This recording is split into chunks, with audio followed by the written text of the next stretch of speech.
Co je církev? Je církev budova? Je církev kazatel?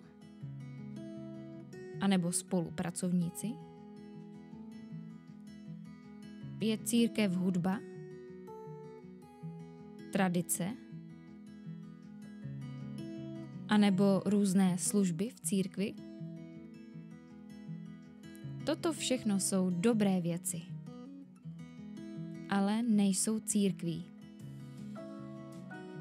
I když tu nebudou, církev tu stále bude. Proč? Protože ty jsi pořád tady. Ty jsi církev. Církev jsi ty s životním záměrem. Církev jsi ty na misii. Církev jsi ty s plánem.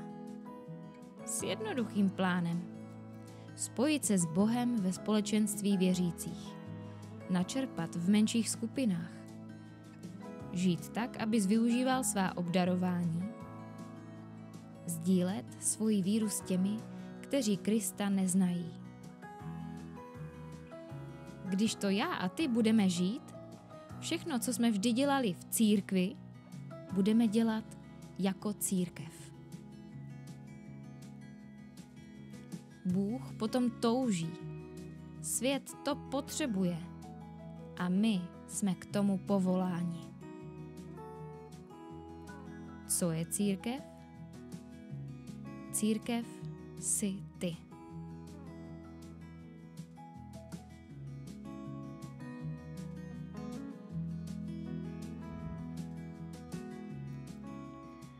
Dobré ráno. Dobré ráno, vítejte na Restart bohoslužbě, jsme moc rádi, že jste sem dorazili. Je taky super, že se to postupně naplnilo. Na začátku to tady bylo takový docela prázdný, ale přemýšleli jsme, proč tady tak jste a říkali jsme si, že každý z jiného důvodu. Nebudu dělat výzkum tentokrát. Někdo možná proto, že se přece v neděli do nějakého sboru chodí, nebo že ho někdo donutil. Někdo je tady možná proto, že sám vnímá, že se potřebuje zastavit a měl šílený týden, jako třeba já jsem měl neskutečně fakt špatný týden. A někdo proto, že ho třeba zajímá i to dnešní téma, na který nás mohlo navíc i to úvodní video, a to, proč potřebujeme církev. No a nebo jste se chtěli potkat s lidmi a to je taky super. Někdo totiž přijel i speciálně, aby nám sloužil, takže vítáme i návštěvu, i když taky poloviční, čas nám onemocněla. No. Každopádně všichni jste vítáni a přáli bychom si, abyste se zde cítili jako doma. Domov by mělo být místo, kde se cítíte bezpečně, kam se rádi vracíte a kde máte svoji rodinu. V Biblii je napsáno, pohleďte, jakou láskou o nás Otec zahrnul, smíme se nazývat božími dětmi a také jimi jsme. Nevím, jestli máte sourozence nebo jaký s nima máte vztah, ale já mám 3 a když jsem s nima dlouho, tak je to někdy dost šílený a když je miluju, tak mě někdy štvou. Možná to taky znáte. A já budu mluvit taky o mojí sestře, mám jedinou sestru teda, měla tady dneska být, ale onemocněla právě. A vybavuju si několik chvil, kdy jsem ji hodně otravoval a dělal jsem naschvály, jakožto mladší bratr, takže, ale je úžasná. Dneska nebo tento víkend se Jakuba mamka dozvěděla některé věci. Jsem na Jakuba práskla, že to byl on, kdo to provedl. Po 20 letech se to dozvěděla. No. My ale tady chceme se trošku posouvat a učit se nejen od Boha, ale i třeba od sebe navzájem. A jednou inspirací nám může být třeba tento text. Chceme se řídit božím příkladem. Tak jo, já bych přečtu tady tenhle, jo? Jo. Chceme se řídit božím příkladem, být tady jeden pro druhého, dávat druhého přednějšího než sebe. To v dnešním světě není úplně populární. Všude můžeme slyšet, že všechno záleží jen na nás a máme myslet jen na sebe. A ta hodnota naše je možná ještě větší, než se zdá. Často slyšíme, že ty si to zasloužíš, protože ty jsi super a to Bůh určitě nezpochybňuje, ale Bůh je nad tím vším. Bůh nás miluje, stvořil nás a dal nám velkou hodnotu i skrze Ježíše Krista. A my jsme stvořeni k jeho obrazu a jeho plán je pro nás to nejlepší. A my se jeho plán chceme učit a poznávat a jedna věc z toho, co on vymyslel, je právě církev.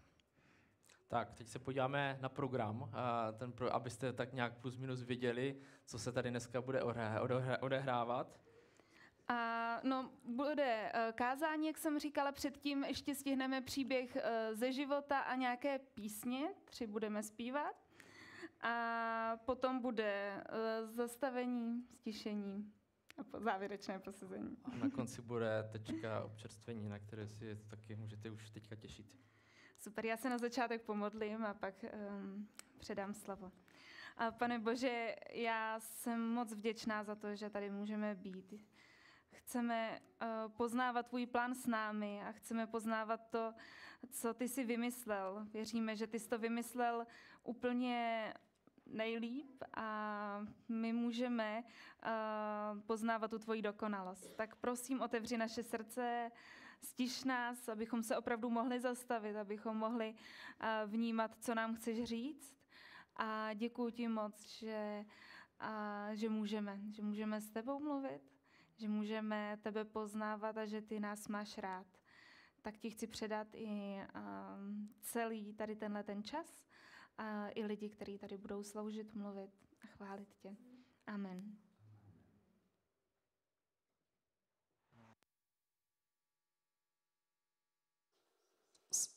Paráda. Mluvili jsme o tom, že máme tu možnost se nazývat děti božími a můžeme mluvit se stvořitelem vesmíru, který nás má rád a jemu také chceme zpívat. A v Bibli se píše jeden takový další, tam teda těch veršů je hodně, ale jeden z nich zrovna přečtu, z Žalmu. Na Hospodina jsem čekal toužebně a on se naklonil a uslyšel můj křik. Z vlhké jámy vytáhl mě. Skalné bažiny mě nohy postavil na pevné skale. Mé kroky upevnil. Do úst mi vložil novou píseň. Chválosvět Bohu našemu. Mnozí to spatří a budou ho mít v úctě. Na Hospodina se spolehnou. A teď je takový prostor, kde můžeme společně zpívat a můžete se k tomu přidat. Můžeme poznávat, jaký je Bůh skrze texty písní.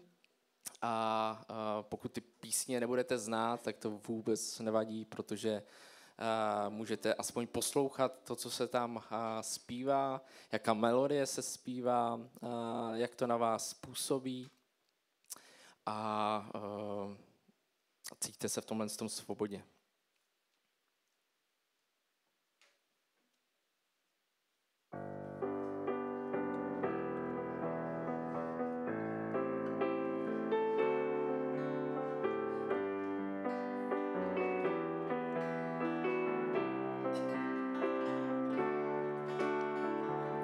Jak úžasná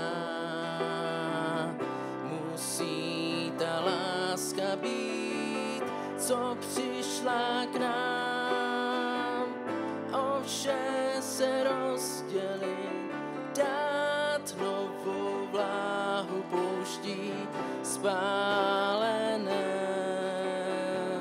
přiblíží k nám nebe tak vzdálené.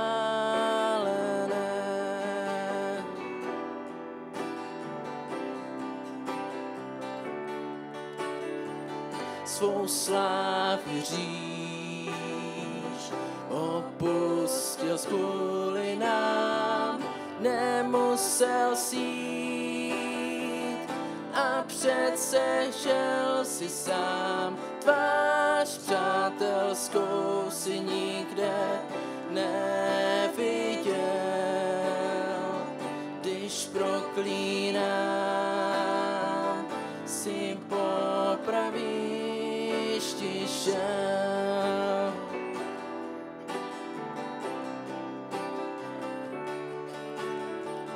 Tam místo nás život si položil, vrátil se zas, abys ho rozmnožil.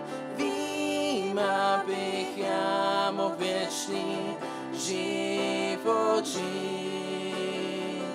Musel můj Pán tou cestou kříže jít.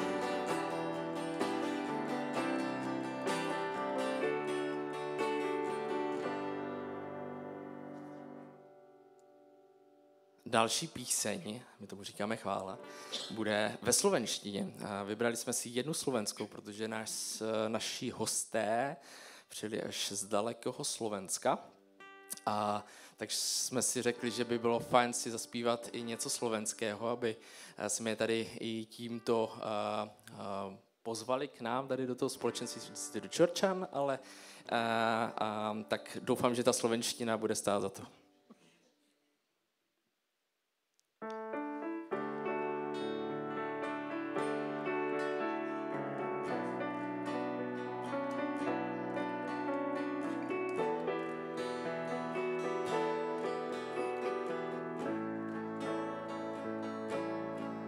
Ty si môj pastier, tebe všetko mám, čo hľadám.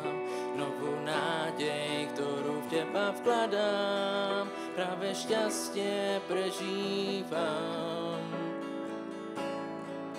A moje kroky vedieš istou cestou svojou a ma chrániš od prehratých bojov. Tvoje výhry poznávam. A ja som sa bránil, svoju pravdu mal a slávu z tebe budoval a brány šťastia otváral a všetko len sám a tvojim slovám.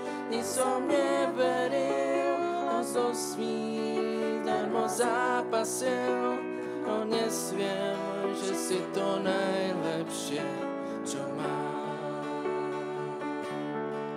Ty si môj pastier, tebe všetko mám, čo hľadám. Novú nádej, ktorú v teba vkladám, práve šťastie prežívam. A moje kroky vedieš istou cestou svojou a ma chrániš od prehratých bojov. Tvoje výhry poznávam. A jak som sa bránil, svoju pravdu mal a slávu z teba budoval a brány šťastia otváral a všetko len sám a tvojim slovám. Ni som neveril a so zlým darmo zápasil a nesviem, že si to najlepšie, čo mám.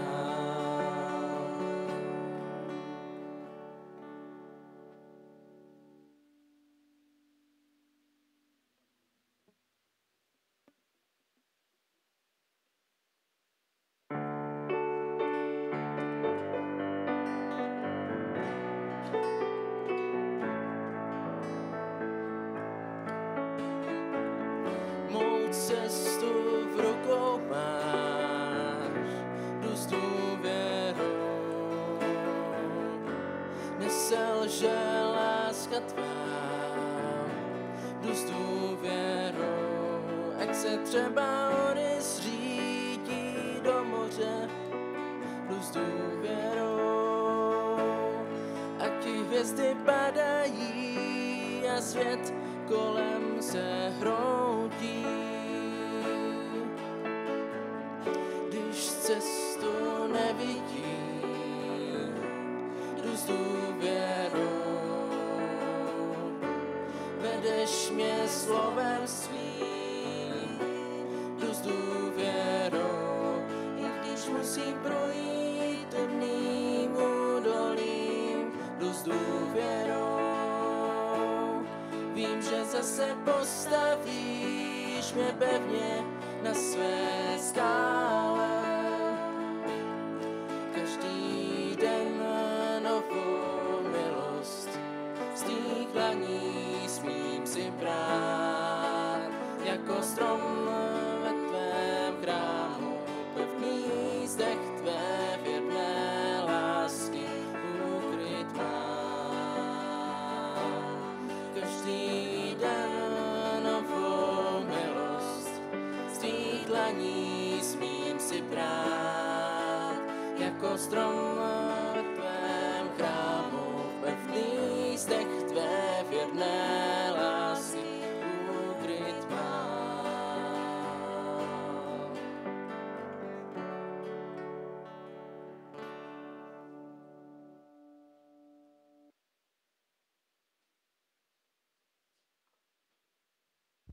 Tak neradi bychom tady mluvili hodně teoreticky a my věříme v to, že život s Bohem může být o každé chvíli.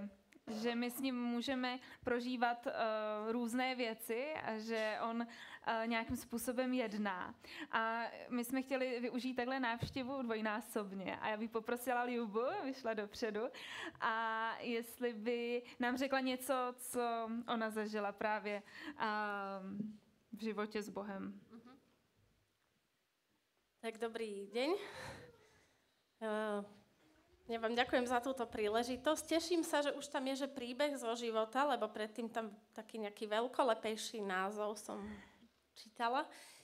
Ja vám poviem naozaj taký mikropríbeh, ktorý sa mi stal minulý týždeň. Bol to taký, neviem už, čo sme robili, normálny deň. Večer sme sa hrali s Jonášom, ktorý tu je s nami, má 8 rokov. Nejaké hry a ja už som bola taká dosť unavená, už by som sa aj nehrala nejaké hry, ale takže ešte dobre, ale už potom tak nervozita rástla, až to vybuchlo do takého, že niečo Jonáš už bol nervózny, niečo hodil to do mňa to udrelo, lampu to udrelo, neviem, a potom ja som vybuchla a som na ňo nakričala, trošku som mu plácla a vyhodila som ho, že už nech ide na poschodie a niekedy to tak je, že vyjde na poschodie a on sa vráti zase za 5 minút, lebo chce proste byť s nami. Ale bol večer, takže ja som si pustila nejaký seriál, že už je kľud. A uvedomila som si na konci toho dielu seriálu, že že Jonáš sa nevrátil. A začalo mi to byť veľmi ľúto, že vlastne on je niekde pol hodinu, my sme sa pohádali, ja som to nedala do poriadku, tak som šla za ním a on spal. A strašne mi to prišlo v tej chvíli ľúto, že ja som to 8-ročné dieťa nehala v tom, že odišiel s maminým hnevom a s ním nejak a so svojím hnevom a s ním nejak zaspal. A dosť mi to v ten večer ešte vrtalo stále, nejako som to premýšľala, že to musím ráno spraviť nejako s ním. A ja som sa večer modlila, aby som zaspala, aby som sa netrapila s tým. A ráno prišiel Jonáš s úsmevom na tvári, krásne ráno, ahoj, ako keby nič. A ja som mu to nejak okomentovala, že mi to je ľúto, že večer sme sa tak špatne rozišli. A on mal proste nový deň. A mne v tej chvíli úplne zasvietilo, že toto je odpustenie, že dneska je nový deň, že Boh mi hovorí cez to 8-ročné dieťa, že to je v poriadku, že odpustenie naozaj môže prebehnúť takto. A prebehlo mi veľa vzťahov, ktoré mám. Cudzím ľuďom odpúšťam ľahko, aj kolegom odpúšťam ľahko a najbližším odpúšťam niekedy veľmi ťažko a dlho mi to trvá, alebo niečo neviem odpustiť roky tým najbližším. A tak veľmi mi to ostalo odvtedy, že Nechcem tým povedať, ak máte v živote niekoho, kto vám veľa ubližuje, že sa nemáte chrániť, ale že v bežných vzťahoch naozaj Pán Boh nám takto odpúšťa a ako to je napísané, že zahodí tie naše viny niekam do mora, neviem kam, za koľko kopcov a už ich nespomína, tak to bolo pre mňa, že toto je niečo, čo ma naučil môj syn, že a už to nespomínam, že dneska to už netreba. Takže to je taký môj malý príbeh. Já to mám zaplý, pardon. Jo, děkujeme moc. Taky mě to dojalo, jak velký může být odpuštění. Slyšeli jsme o dětech a já vás tady vítám. A Johanka si pro vás připravila, když tak, program pro děti, který by byl na chodbě. Takže jestli chcete něco prozkoumat, nějakou knížku, taky nějaký příběh, tak určitě běžte. A doufám, že si to užijete, protože tady bude taky příběh, nebo spíš kázání, tomu říkáme, pro někoho vyučování. Uvidíme, jak si to zařadíte. A máme tady Olivera, který přijel ze Slovenska. A já bych ho poprosila, jestli by šel už dopředu, protože bych se ho na něco ráda zeptala a pak mu předala mikrofon jenom pro něj. Tak, super. Vítáme tě teda tady. Odkud jsi přijel konkrétně? Ďakujem. Tak ja som prišiel, je napísané, že Bratislava, ale pravda je taká, že ja som prišiel z Rače.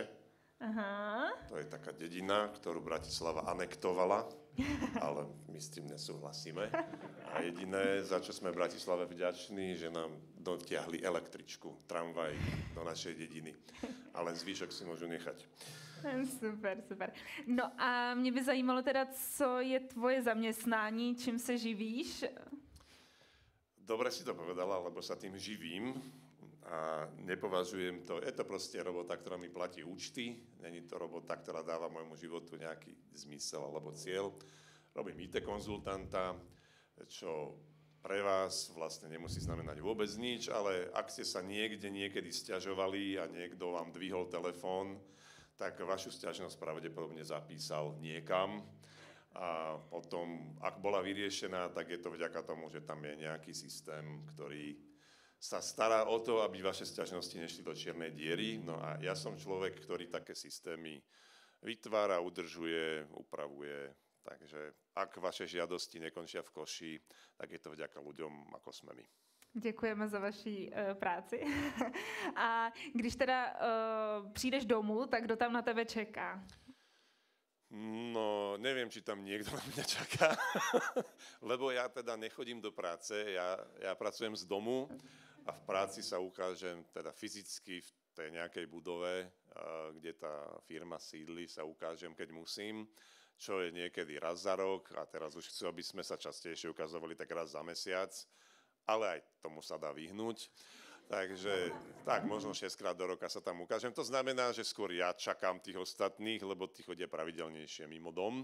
Moja manželka chodí do práce, napriek tomu, že je na materskej, si má nejaký štvrtinový úväzok, ale chce zostať v kontakte. No, takže čakám skôr ja ju. No a potom čakám svojich synov, tých máme 5. Najstarší má 21, ten o 1 mladší 20, tí už sú po strednej škole a tak nejak sa boria so životom. Skúšal ten najstarší študovať, potom ho to prestalo baviť, tak teraz pracuje. Ten druhý toho pracovať nebaví, tak by chcel študovať, takže brigádu zhodil asi po 2 týždňoch, že to je moc náročné a ide sa učiť radšej. A dcera je tu, jediná naša dcera, tá študuje na gymnáziu, líceu bilingválnom. No a potom je Tobiáš, ďalší syn, ten je tiež na tom istom gymnáziu ako prvák tento rok. No a potom tých dvaja malí, tých ste tu videli, toto je najmenší, to sa volá Teo, ten tiež nikam nechodí zatiaľ, ten je doma so mnou. A 8-ročný Jonáš chodí na základnú školu, tam chodí so striedavými striedavo nadšene, niekedy rád, niekedy nie až tak veľmi. Ale ja som zatiaľ rád, že už chodí do druhého ročníka a ešte to není úplná chuť, takže tá škola niečo robí dobre. Tak to je hezký, že to byla taková velká kapitola, hodně dětí, hodně příběhů, ale ještě mě zajímalo, co rád ty děláš ve volném čase, když nějaký je s dětma, bez dětí, koníčky. No, tak ja jednu vec robím veľmi zle a to je time management. Preto ma poslali teraz na školenie o time managemente, aby som sa zlepšil. No, takže oddychujem často tým, že pozerám filmy alebo seriály. A okrem toho mám rád hudbu nielen pasívne, že by som ju počúval, ale že si do nej ja zahrám. Takže no, momentálne najčastejšie si zahrám na basgitare, ale viem hrať aj na klavír a učím sa na saxofón, aby to bolo tak, že z každého druhu nástroja niečo. Nejaký klávesový, nejaký dýchový a nejaký strunový. Tak to ma tak teší a to rád robím s druhými ľuďmi. Super. A doufám, že budeš rád i tady mluvit. Tak, sme. Děkujeme, že jsi dorazil, předávám slovo. Můžeme poslouchat. Ďakujem. Tak ja by som mal na vás otázky, ktoré nie sú rečnícke. To znamená, že si na ne nechcem odpovedať iba ja sám. A na začiatku tam bol taký klip o tom, že čo to je cirkev, ale mňa by zaujímalo, že keď vy počujete slovo cirkev, čo sa vám vybaví v hlave ako prvá vec, čokoľvek, asociácia prvá, tak čo vám tam vyvstane? A kľudne to povedzte, mňa to zaujíma. S kým mám tu česť? Lidé, ďakujem. Telo Kristovo, ďakujem. Komunita. Samé dobré veci. Akože u nás, keby ste sa opýtali, tak asi by ste počuli, že nuda napríklad, alebo ešte sa dá počuť, že to je tam, kde sú tí pokrytci, čo sa tak ako tvária, že akí sú svätí, ale však vieme, že sú to len obyčajní ľudia. Tak neviem, že či niekomu napadli aj tie menej lichotivé prvé asociácie, ak ste počuli slovo cirkev. A mám ďalšiu otázku.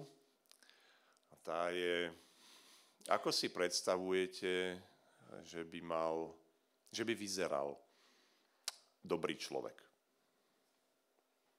Čo by mal mať človek, o ktorom by ste povedali, to je dobrý človek? Pokoru. Okay. Není moc nafoukaný. S kým by ste sa chceli stretávať? A kto vás naopak odpudzuje? No? Lukáš, ty si niečo povedal, som ti skočil do reči?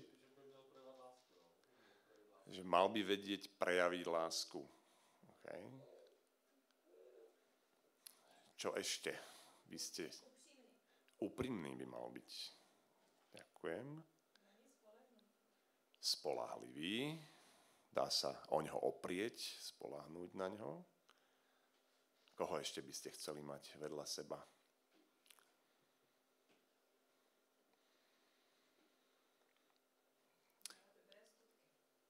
Človek, ktorý robí dobré skutky. Ja by som potreboval človeka, ktorý vie odpúšťať a veľa. Slušný.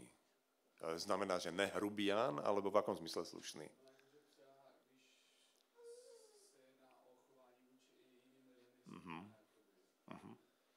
Že slušný voči druhým ľuďom. Dobre.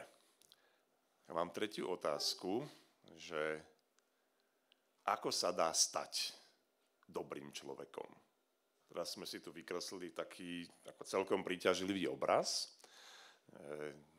Neviem, že kto z nás to má všetko a do akej miery to zvládate, tie jednotlivé požiadavky, ktoré sme tu teraz počuli. Ale ja u seba vidím veľa vecí, ktoré majú dosť, dajú sa dosť zlepšovať ešte, kým budem ten dobrý človek. Tak ako sa dá stať dobrým človekom? Ťažce. Súhlasím. Ešte by som možno povedal, že samému to jde těžce. Je to ťažké, keď ste na to sám. No a ja si myslím, že ten problém vlastne spočíva tak trošku v takom nejakom základnom nastavení alebo smerovaní nás ľudí, každého jedného z nás. Mám veľmi rád Pavla Hoška, je religionista, a on mal takú peknú prúpovidku, alebo len slovné spojenie, že ten hlavný ľudský problém je zakřivenosť do sebe. Proste nech čokoľvek príde mu do cesty, tak on to rieši tak, že sa pokúša to ako keby ohnúť, tak aby to nakoniec smerovalo k nemu. A máme na to aj iné slova, môžeme to, niektoré tie slova, ktoré sme hovorili, keď otočíme, pokora, napríklad pýcha, hej, že ja, jenom ja, sebectvo, vlastne čo z toho budem mať. No a smutné je, že keď žijeme podľa tejto zakrivenosti do seba, tak čo okolo takého človeka vzniká? Kto chce s takým človekom tráviť čas? Ako furt hľadá, čo by zvyťažil z vás. Furt hľadá, kde to je pre neho najlepšie. Dúfam, že nikto z vás nemá takého partnera, alebo nemá príliš veľa takých ľudí okolo seba, lebo to sú také čierne diery, ale nenásytné, nekonečné, nikdy nebude dosť. Čokoľvek dáte, tak to proste vezmú naspäť, ale nedávajú nič. Ťažko sa nám žije. No a smutná správa je, že takí sme všetci. Akože niektorí to majú tak vypuklejšie, ale keď to zoberieme pod mikroskop, tak každý z nás niekde má aj takéto sklony, že už som dával príliš veľa. Kedy príde rad na mňa, aby niekto dával mne? Ja nemám nekonečné zdroje, tiež už mám toho dosť. A podľa mňa je to dobré, keď si to človek uvedomí, lebo tým sa vlastne tak trošku si nastavujeme zrkadlo, že toto je skutočnosť. Nemusí sa nám páčiť. My nežijeme v ideálnom svete, žijeme v skutočnom svete. A ten je nezriedka aj nie taký, aký by sme chceli, aby bol. A ja si myslím, že keď Pán Boh vytváral cirkev, tak ju vytváral presne s týmto na mysli, ako miesto, kde sa budeme môcť stať tým, kým máme byť. A my sme vždy mali byť dobrým človekom. Nie polodobrým, nie zlým, nie človekom, od ktorého všetci utekajú, ale dobrým človekom, ktorý, keď niekam príde, tak ten priestor okolo seba mení nejakým spôsobom k lepšiemu. Akokoľvek málo k lepšiemu, ale aspoň trošku k lepšiemu. No a chcel by som vám prečítať jeden príbeh. Možno ho poznáte, možno nie. Bude v češtine, takže speváci sa ospravedlňovali za slovenčinu, ja sa ospravedlňujem za češtinu. Ale príde mi, že niekde v jadre toho príbehu sa skrýva tá odpoveď, že na čo je v dnešnej dobe cirkev. Ten príbeh sa volá Rabiho dar. Jeden klášter sa ocitl v ťažkých časech. Kdysi veľký řád v důsledku vln protimnížského pronásledování v 17. a 18. století a vzestupu sekularismu v století 19. přišel o všechny své pobočky a byl zdecimován do té míry, že v chátrajícím mateřském domě zůstalo jenom 5 mnichů. Opat a 4 další, všichni starší 70 let. Byl to zjevně umírající řád. V hlubokých lesích obklopujících klášter se nacházela malá chýše, kterou občas používal jako poustevnu rabín z nedalekého města. Za dlouhá léta modliteb a rozjímání se staří mniši stali tak trochu senzibilní, takže vždycky vycítili, kdy je rabín ve své poustevně. Rabín je v lese, rabín je zase v lese, šeptali si mezi sebou. Když se opat trápil nad blížící se smrtí svého řádu, napadlo ho při jedné takové příležitosti, navštívit poustevnu a zeptat se rabína, jestli by mu náhodou nemohl dát nějakou radu, která by mohla klášter zachránit. Rabín přivítal opata ve své chýši. Když mu však opat vysvětlil účel své návštěvy, mohl s ním rabín pouze soucítit. Vím, jak to je, zvolal. Z lidí se vytratil duch. V mém městě je to stejné. Do synagogy už skoro nikdo nechodí. A tak starý opat a starý rabín společně plakali. Pak četli části Tóry a tiše hovořili o hlubokých věcech. Přišel čas, kdy opat musel odejít. Vzájemně se objali. Bylo to úžasné, že jsme se po tolika letech setkali, řekl opat. Ale přesto jsem nesplnil svůj záměr, kvůli kterému jsem sem přišel. Nemůžeš mi snad říct něco, dát mi nějakou radu, která by mi pomohla zachránit můj umírající řád? Ne, je mi líto, odpověděl rabín. Nemám žádnou radu, kterou bych vám mohl dát. Jediné, co vám mohu říci, je, že Mesiáš je jedním z vás. Když se opat vrátil do kláštera, shromáždili se kolem něj spolubratři a ptali se, tak co říkal ten rabín? Nevím, odpověděl opat. Nemohl si pomoci, odpověděl opat.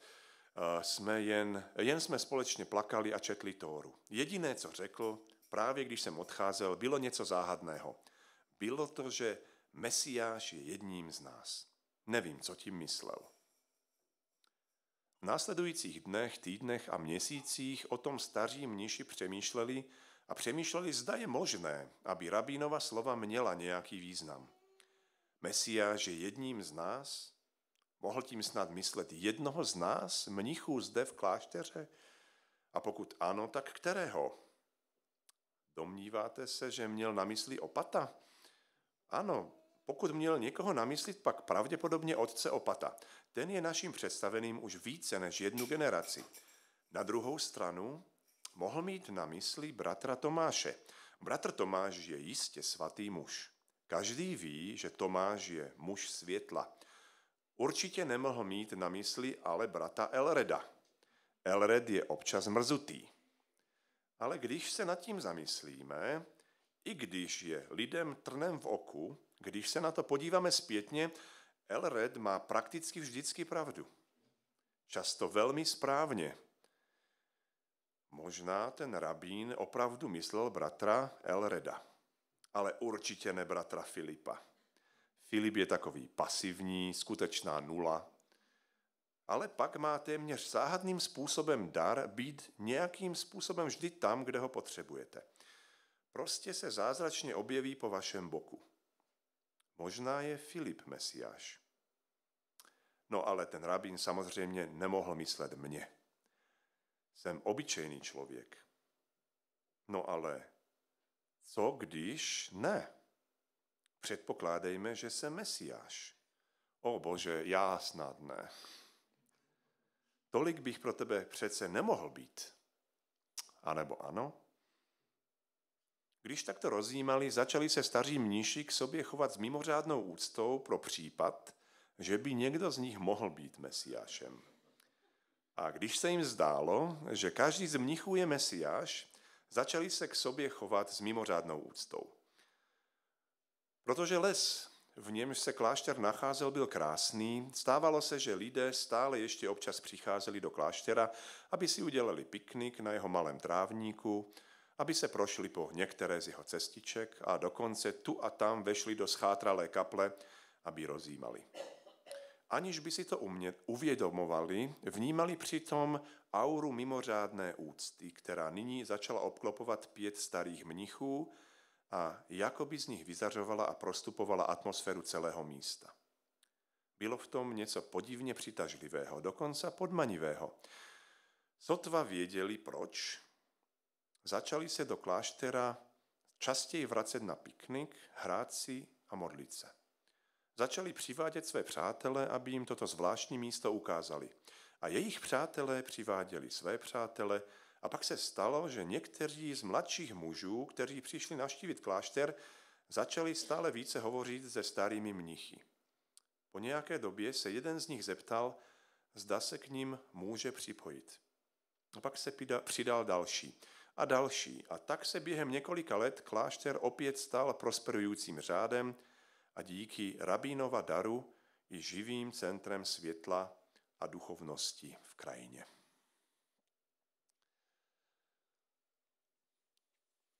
Tak.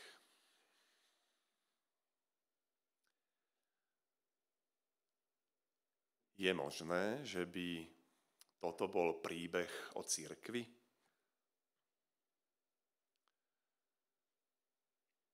Je možné, že cirkev je miesto, ktoré nám má pomôcť nájsť Mesiáša v každom jednom z nás?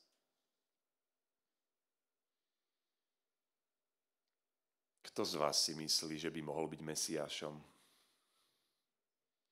Ja myslím, že sme všetci tým 5. mnichom, alebo teda, ako dúfam, že nie, ale väčšinou je to tá prvá reakcia. Ja, Mesiáš? V žiadnom prípade nie. Ja predsa viem, aké mám muchy, slabosti, čo všetko nezvládam. A napriek tomu, každý jeden z nás už niečo robí dobre. V niečom už je tým človekom, akým má byť. Nikto z nás není totálny lúzer. Všetko robí zle. A ani jedenkrát nič, nikdy, ani trošku dobre. Biblia nám hovorí, že Pán Boh stvoril človeka na svoj obraz. Hovorí nám aj to, že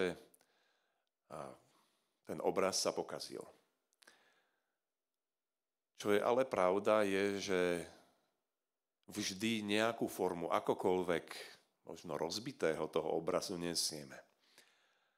V každom jednom z nás je kúsok toho Božieho obrazu, tak ako to je dobré, a potom veľa rozbitých kúskov, ktoré, keď sa dajú na správne miesto, tak to bude stále lepšie a lepšie. Ale nikto z nás nie je taký, že by ani jeden čriepok toho obrazu tam nemal, alebo že by tam nebol správne. Každý z nás má už nejaký kúsok v sebe. A dokonca ja som presvedčený, že to nesúvisí s tým, či ste kresťania alebo nekresťania. Proste to súvisí s tým, že sme ľudia. A cirkev, Pán Boh dal nám ľuďom na to, aby ten obraz mohol byť zreštaurovaný. Aby postupne tie kúsočky sa dostávali na tie miesta, kde boli pôvodne, kde majú byť. A aby sme sa stále viac stávali človekom, akým máme byť. Akým si to Pán Boh vždy prijal, keď nás tvoril. No a teraz otázka je, že ako nám v tom môže pomôcť cirkev? Tak neviem, máte nejaké tipy, ako by vám mohla pomôcť cirkev byť lepším človekom?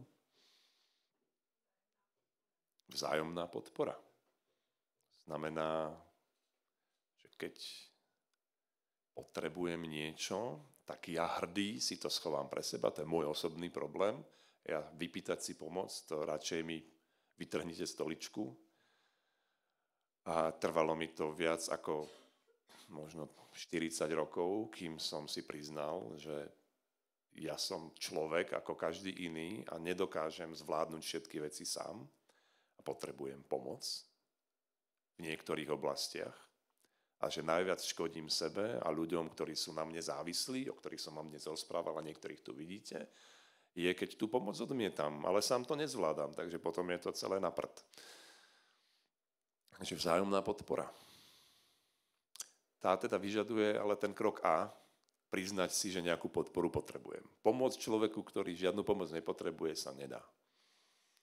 Ešte nejaký tip?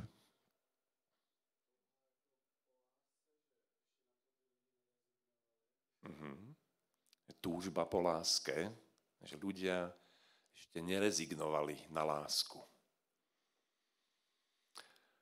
A ja si myslím, že láska je niečo ako celoživotná úloha pre nás ľudí, lebo má množstvo podôb.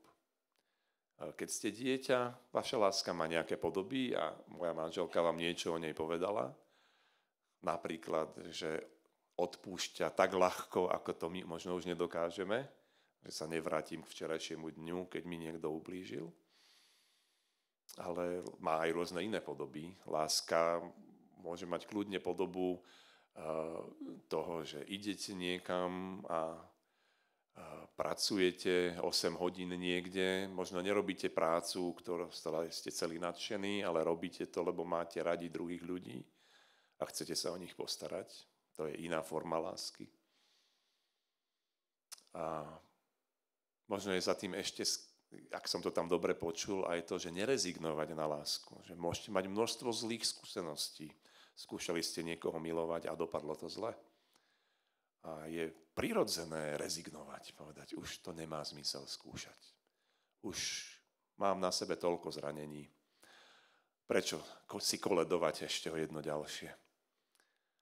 Akurát, keď rezignujeme na lásku, ako potom vyzerá život človeka, život bez lásky, život bez nádeje na lásku. Kto taký život chce? Komu je v takom živote dobre?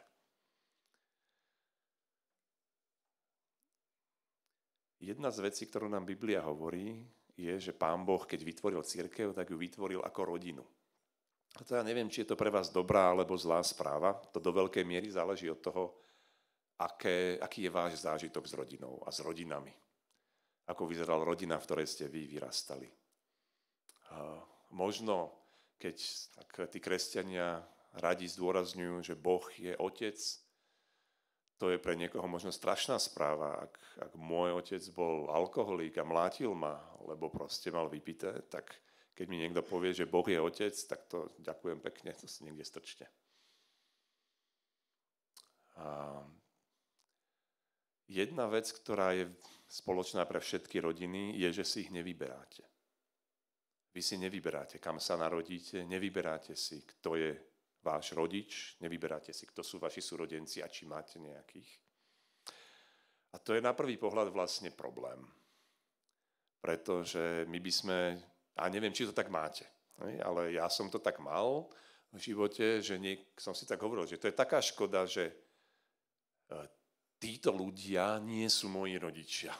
Že ja keď ich proste chodím k ním rád, je mi tam dobre a to je škoda, že toto nie sú moji rodičia. Ale není to na mňa, aby som si to vybral. Mal som svojich vlastných, s ktorými som mal svoje problémy. No a môže byť za nejakých okolností niečo dobrého na tom, že si svoju rodinu nevyberáme? Viete na tom nájsť niečo dobré?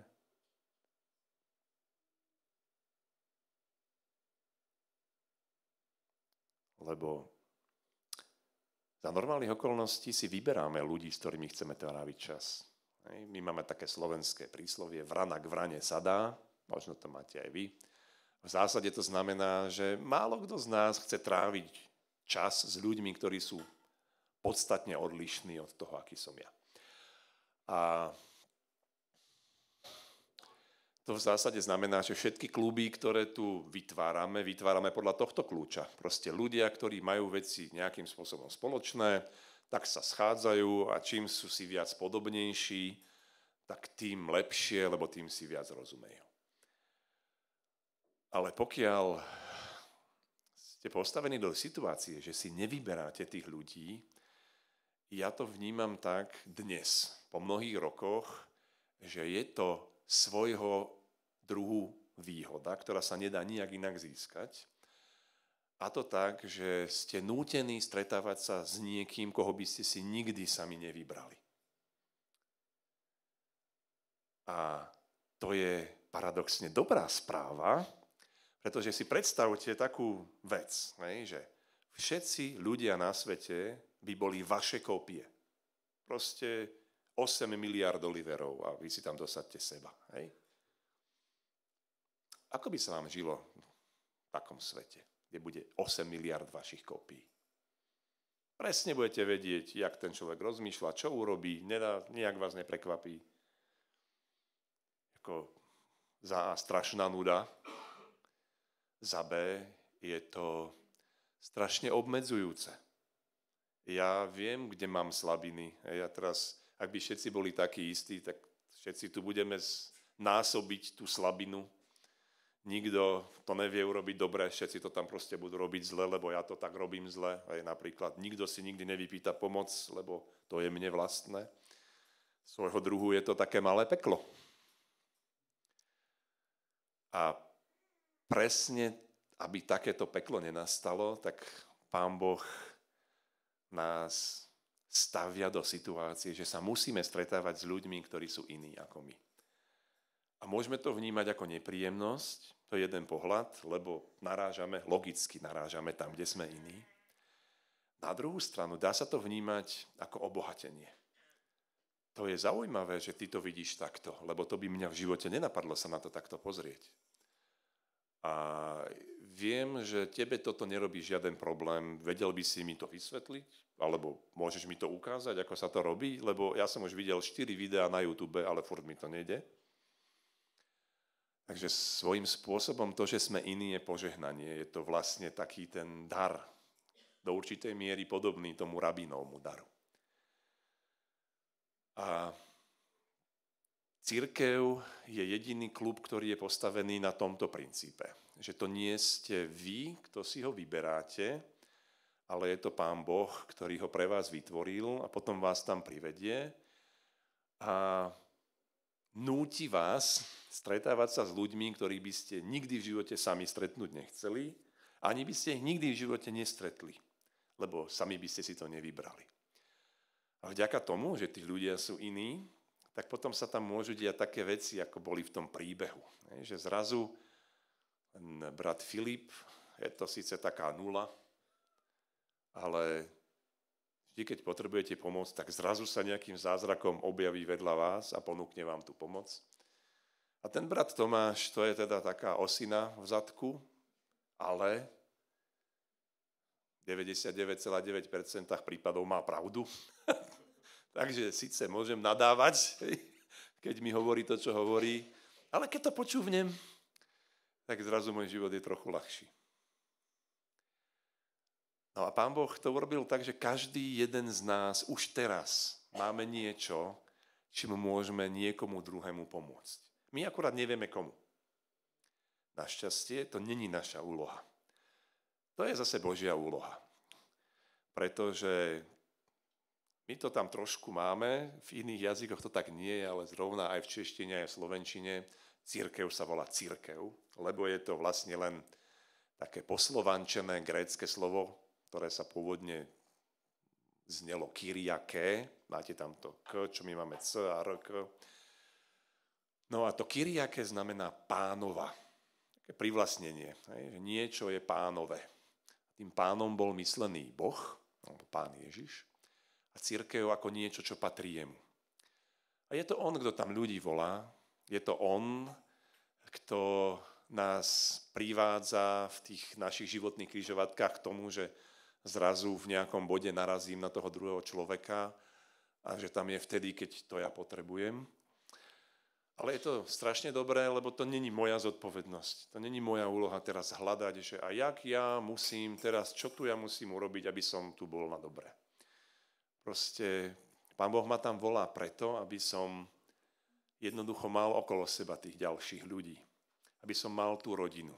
Nie možno tú rodinu, ktorú ja poznám a ktorej sa bojím a ku ktorej nechcem ísť na návštevu, ale tých ľudí, ktorým na mne záleží.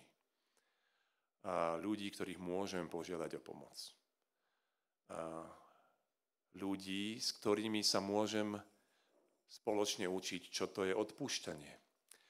Ľudí, ktorí, keď ja som dole, tak mi nepovedia, že tak si to daj do poriadku a keď budeš v poriadku, tak sa k nám vráť, lebo my sme v poriadku. V skutočnosti nikto z nás nie je v poriadku.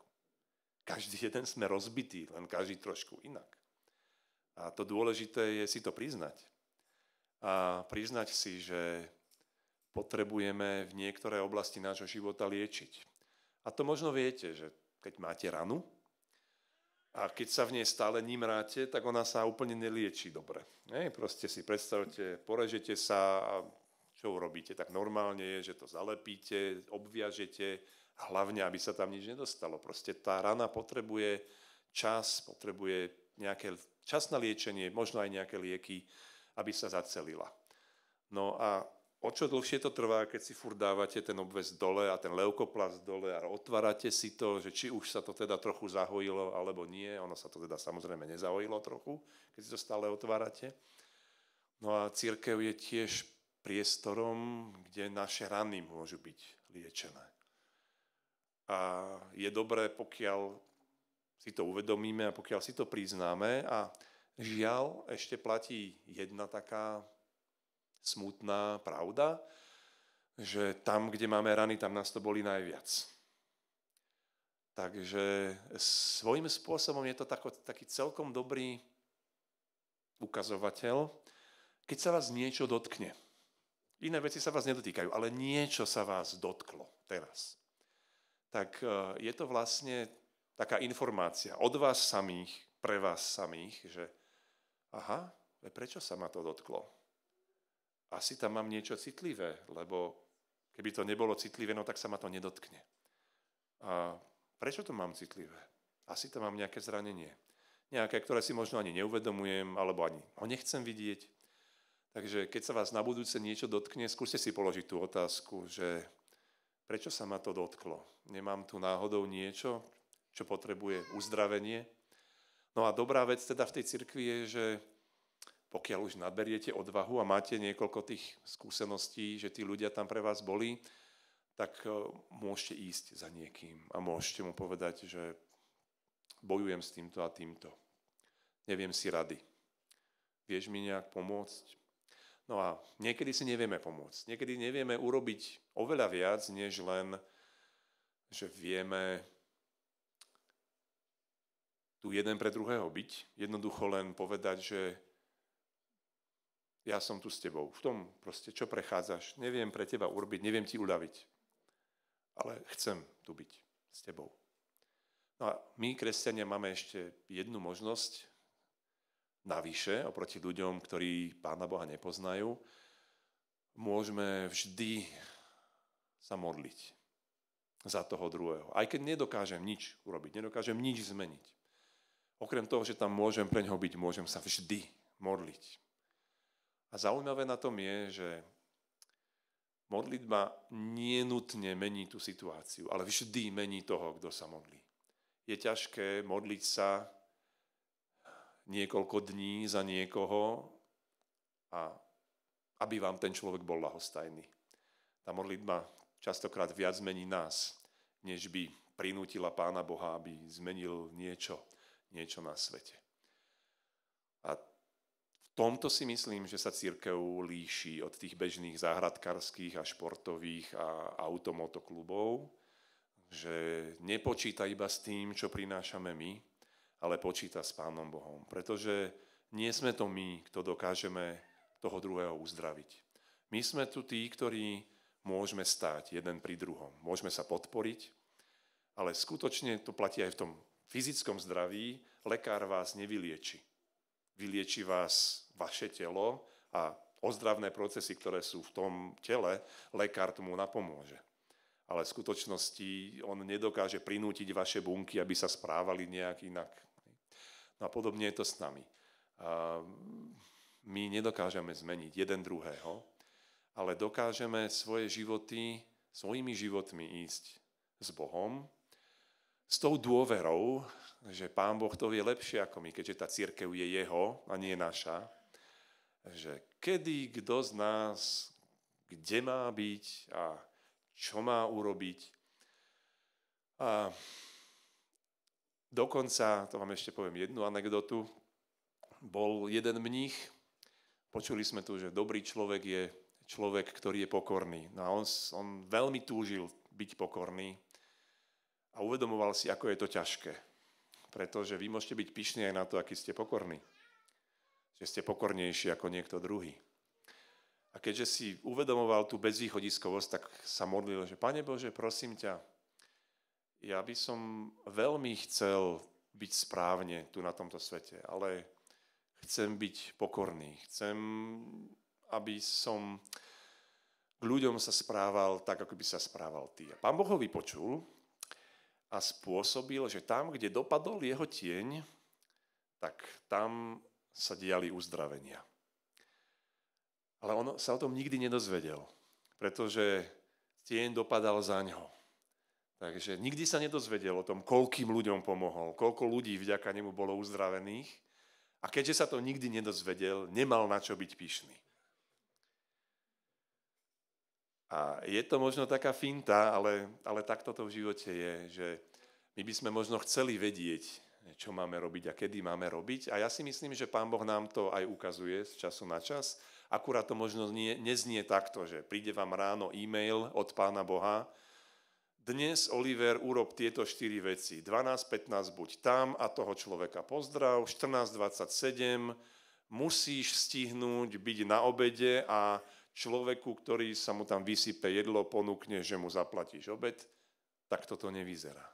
Ale napriek tomu ten deň môže tak vyzerať, že 8:30 budete tam, kde máte byť, lebo Pán Boh vás tam privedie.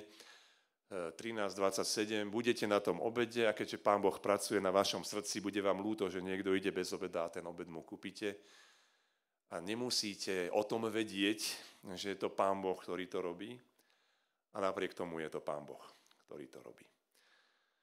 Tak možno na záver by som chcel prečítať také povzbudivé pre niekoho možno záhadné alebo nie veľmi osvetľujúce slova. Sú zapísané v 1. Jánovom liste v 3. kapitole. A už prvý verš tu dneska zaznel, ale ja chcem ho spojiť aj s tým nasledujúcim. Pozrite, akú veľkú lásku nám daroval Otec, alebo ako veľmi nás miluje Otec. Že sa môžeme volať Božími deťmi. A sme nimi. Milovaní, teraz už sme Božími deťmi. A ešte sa neukázalo, čím budeme. Ale vieme, že keď sa zjaví, budeme mu podobní, lebo ho uvidíme takého, aký je. Tak ja neviem, ako ťažké je pre vás uveriť, že ste Božie dieťa, že ste Mesiáš. Možno neviete, čo to znamená. Mesiáš pre Židov bol ten, koho Pán Boh poslal, aby im pomohol. Takže ten, koho Pán Boh posiela, aby ste boli na správnom mieste, správny čas. Možno pre vás znie neuveriteľne, že by Pán Boh mohol byť s vami spokojný v tom stave, v akom momentálne ste. A napriek tomu apoštol Ján nám hovorí, že to tak je, že teraz sme Božími deťmi. Nebudeme, až keď sa zlepšíme, až keď zvládnem hnev, alebo až keď sa stanem pokorným, potom budem Božie dieťa. Božie dieťa som už teraz. Čo je zaujímavé, je tá druhá časť. To vieme z bežného života. Nie je úloha človeka byť na večné veky dieťaťom. Hej. Dieťa má vyrásť, má sa stať dospelým človekom. A my nevieme, ako to vyzerá, keď my, Božie deti, vyrastáme na niečo, čo je viac ako Božie dieťa. Jediné, čo tam je napísané, že je to stále viac podobnejšie tomu, aký je Pán Boh. A takisto s tým rastom je to tak, že si to neviete úplne, akože máme deti, tak to možno poznáte, že chodia sa merať ku dverám. Koľko mám centimetrov? 110, furt je to 110, to je zle, už som chcel mať 115, ale stále mám 110. A nedokážeme proste si pridať tých 5 cm v čase, keď to chceme. Ale o niekoľko rokov už má 115 bez ohľadu na to, aby sa nejak super o to usiloval. No a tak to je aj s nami v Božom kráľovstve alebo v tej cirkvi. Nejde o to, o čo sa usilujeme. Ten rast je prirodzený. My rastieme prirodzene, pretože to je normálne. A je to Pán Boh, ktorý nám dáva ten rast. A vieme ho iba spätne. Keď sa obzriete na svoj život, a môžete to kľudne urobiť, ako vyzeral môj život pred 10 rokmi, pred 15 rokmi. A pozrite sa na svoj život dnes. Ja si myslím, že každý z nás je schopný nájsť nejaké rozdiely. Niečo, kde už teraz som iný, ako som bol. A tá cesta je nekonečná. Ja neviem, či tu budem 50 rokov, 70 rokov, dúfam, že nie 110 rokov, ale je dobré, ak sa môžem obzrieť a zistiť, že už som nejaký iný. Že zo pár tých kúskov sa dostalo na správne miesto a že svet okolo mňa je lepším miestom, pretože Pán Boh zo mňa urobil človeka, akého zo mňa chcel mať. No a ja vám neviem povedať, že čo je to v tom vašom prípade, lebo ako som povedal, každý sme jedineční a to je dobré. Tak jedna vec som si istý, že už každý z vás, jak tu dnes sedíte, máte teraz v sebe dar, ktorým môžete byť veľmi na dobré ľuďom okolo seba. Možno ho nepoznáte. Možno ste ako ten mních, ktorý to robí, len mu je to tak prirodzené, že o tom ani nevie. Takže ja vám nechcem povedať, že hľadajte to, nehľadajte to, ja vám chcem povedať, že buďte sami sebou. A Pán Boh vám ukáže, ktoré veci sa ešte majú zmeniť.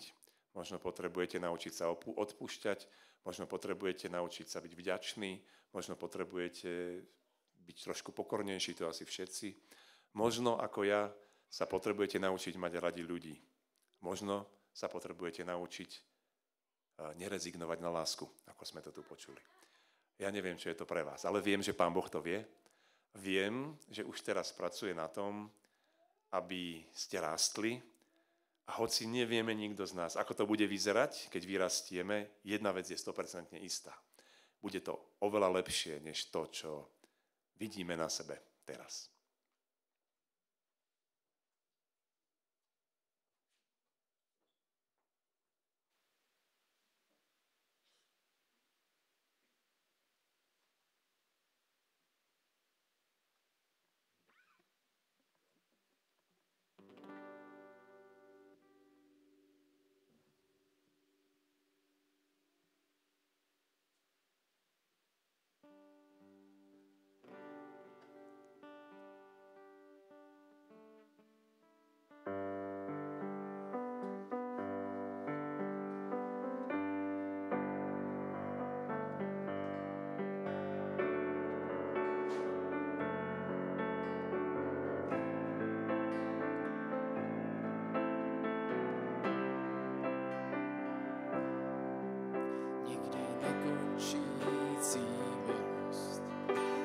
Srdcí otvírá, nikdy nekončící milost, odpouští a přijímá, nikdy nekončící milost, nezná strach a zklamání, před ní padá každá touha po vlastním uznání.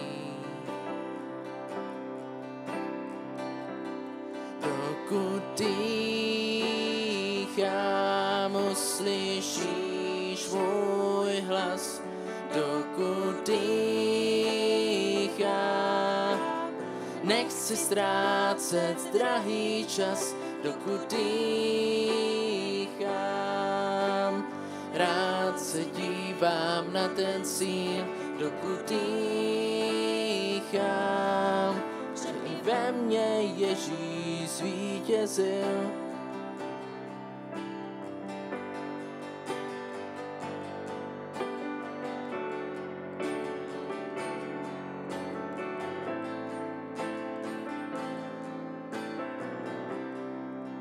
Nikdy nekončící milost umí vzít a umí dát. Nikdy nekončící milost mě učí pevně stát.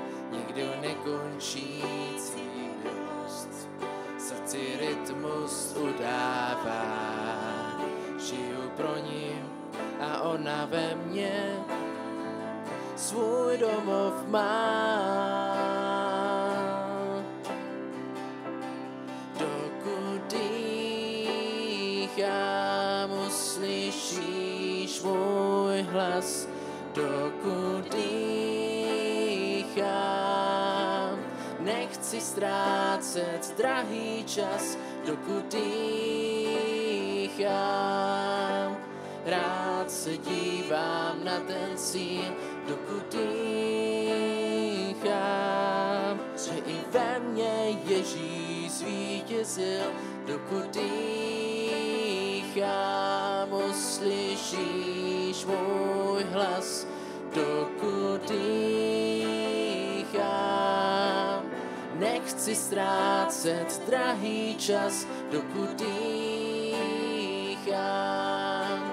Rád se dívám na ten cíl, dokud dýchám, že i ve mně Ježíš zvítězil.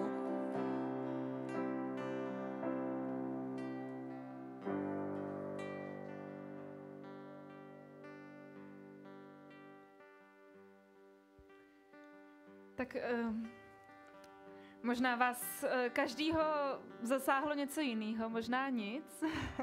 Možná máte před sebou nějakou výzvu a my bychom vám chtěli dát i teďka prostor na to, abyste ten krok udělali, abyste si řekli, kde je to moje místo, kde já můžu růst, kde já chci růst, kde já chci být tou láskou. A já bych ještě chtěla přečíst jeden úsek z Bible. Píšu vám, drazí, že jsou vám pro jeho jméno odpuštěny hříchy. Píšu vám, otcové, že jste poznali toho, který je od počátku. Píšu vám, mládenci, že jste zvítězili nad tím zlým. Napsal jsem vám, děti, že jste poznali otce.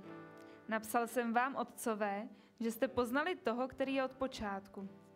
Napsal jsem vám, mládenci, že jste silní a Boží slovo ve vás zůstává a zvítězili jste nad tím zlým. Nemilujte svět ani to, co je v něm. Kdo má v lásce tento svět, nemá v sobě lásku k Otci.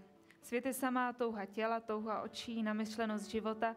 Nic z toho není z Otce, vše je ze světa. Svět pomíjí jako jeho touhy, ale kdo plní Boží vůli, trvá na věky. A já bych chtěla jít trošku naspět a k tomu, že my nemusíme ničeho z toho dosáhnout tím, že najednou začneme být přece ti lepší, že budeme dostatečně dobrý. Ale my můžeme jít k tomu, že ty věci, které víme, že nás zastavují, že nám kazí vztahy, že nám kazí náš samotný život, tak my se jich můžeme zbavit. My nejsme církev lidí, kteří jsou společně dostatečně dobrý a chtějí se vylepšovat a motivovat, ale my jsme církev lidí, který bylo hodně odpuštěno. A já bych teďka chtěla, aby i každý z vás se možná zamyslel nad tím, jestli je něco, co jemu může být odpuštěno, co může zmizet z jeho života. My víme, že Ježíš přišel, aby tady tohleto nebylo tím naším břemenem, ale abychom my od toho mohli být lehčí. A on přišel, aby nám byly odpuštěny ty hříchy. Přišel, aby my jsme mohli začít odznova a abychom mohli žít s tím, že jsme jeho děti a že s ním můžeme procházet všechno, co máme. Pojďte si teďka dát čas na to, že se budete modlit, nebo že se stišíte, nebo že si naplánujete nějaký svůj další krok. A možná to bude i ten, že řeknete Bohu, já jsem tady a chci, aby jsi vzal to, co je špatný, protože jsem ti za to stál, protože ty jsi zemřel, abych já nemohl tyhle těžké věci nést a mohl žít život s Bohem. Pojďte si teďka dát čas se modlit, ať už chcete potichu nahlas, nebo mít čas jenom sami pro sebe.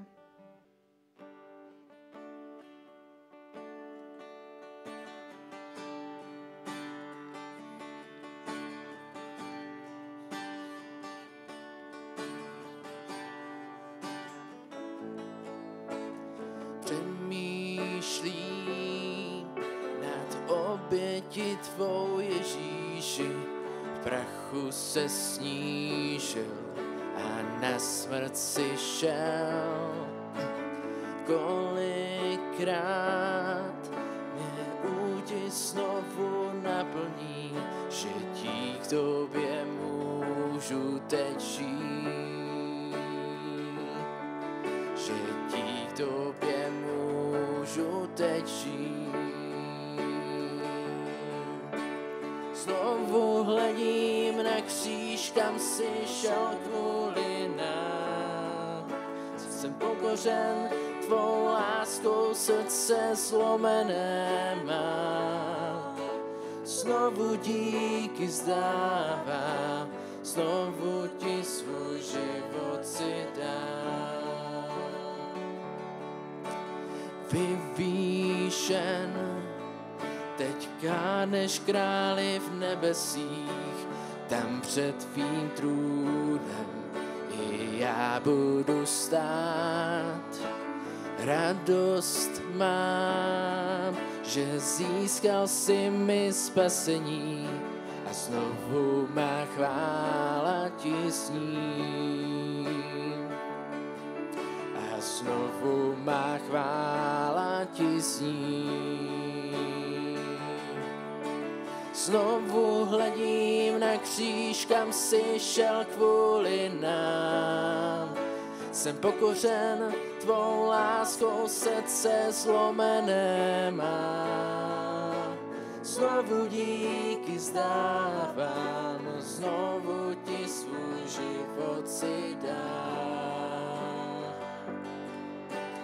Díky za tvůj kříž, díky za tvůj kříž, díky za tvé přátelství.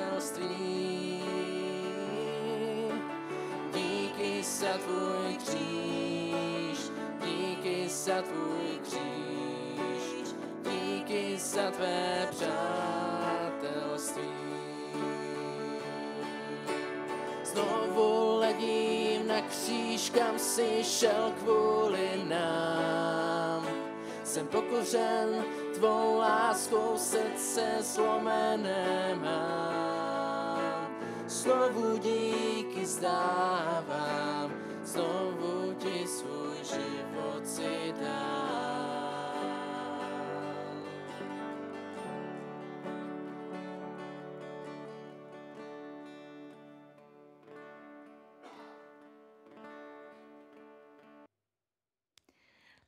Teď už jenom pozvání. Máme spoustu pozvání, ale vezmeme je hodně rychle. První z nich je dneska večer, a to je mládež. Ne? Jo, mládež, myslím, že by měla být. Johanka vám dá určitě bližší info, jste všichni zvaní. Je to čas, kdy mladší lidi pod 30, jako už nemůže, mohou sdílet, zkoumat jak Boha, tak jeho Bibli, jeho slovo a zároveň mít hezký čas spolu navzájem. Další akcí je zítřejší pondělní procházka. Kdo by chtěl se jít projít, popovídat si, třeba se projít, tak je to v Vyšelích to bude, a nebo to možná taky nebude.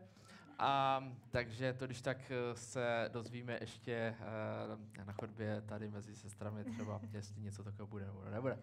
Pravidelně bývá taky biblická, ta by měla být u Vajsu, ale taky se dozvíte. Radka má info, souhlasí, že to bude u Vajsu. Jste všichni zváni zase.